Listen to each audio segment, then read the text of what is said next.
I had driven nearly 3 hours through rural Texas after finishing an official meeting in the next county. My friend Andre suggested we stop at a small roadside diner that locals highly recommended. Neither of us mentioned our jobs because we prefer being treated like ordinary customers. Sometimes the best way to understand community is by blending into it. Inside, the diner smelled of fresh coffee, pancakes, and bacon cooking on the grill. The atmosphere felt welcoming, with families and truck drivers enjoying their meals. We quietly chose a booth near the front window and ordered breakfast. It seemed like an ordinary stop during an ordinary day. While we waited for our food, I noticed the staff greeting nearly every customer by name. The owner moved from table to table, making sure everyone felt welcome. It reminded me of the small-town diners I visited as a child. For a moment, work was the last thing on my mind.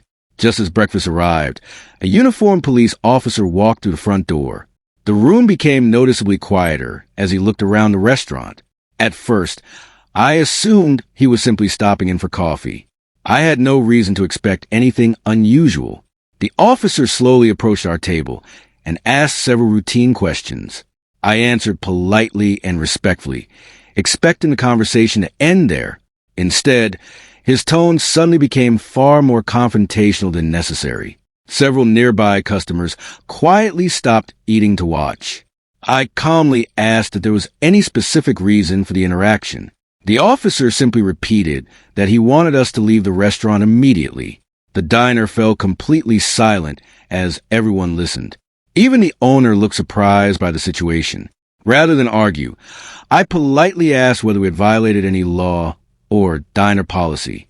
The officer avoided giving a clear explanation and repeated his request. I remained seated and spoke respectfully throughout the conversation. Professionalism often reveals more than raised voices ever could.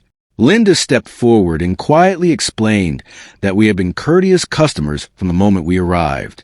She confirmed that no staff member had reported any problem.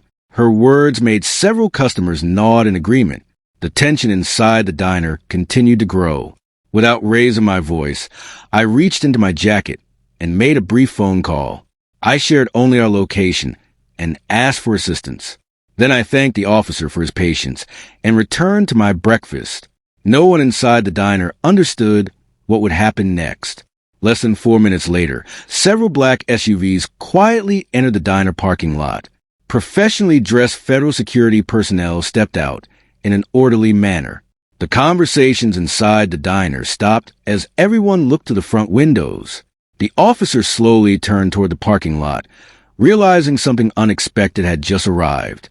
The front door opened as 6 professionally dressed federal security agents entered the diner in an organized line. They calmly scanned the room before walking directly toward our booth. Every conversation inside the restaurant came to an immediate stop. Officer Walker's confident expression slowly turned into confusion. The lead agent respectfully greeted me before quietly asking if everything was under control. I nodded and assured him that no one needed to escalate the situation. The agents remained calm, professional, and respectful to everyone present. Their discipline immediately changed the atmosphere inside the diner. Only then did the officer realize that I wasn't an ordinary traveler passing through town. He looked from the agents back to me, trying to understand what was happening. I calmly introduced myself and explained my federal leadership role. The room remained completely silent. I explained that titles were never the reason people deserve respect. Every customer should be treated fairly, whether they're a mechanic, teacher, or federal official.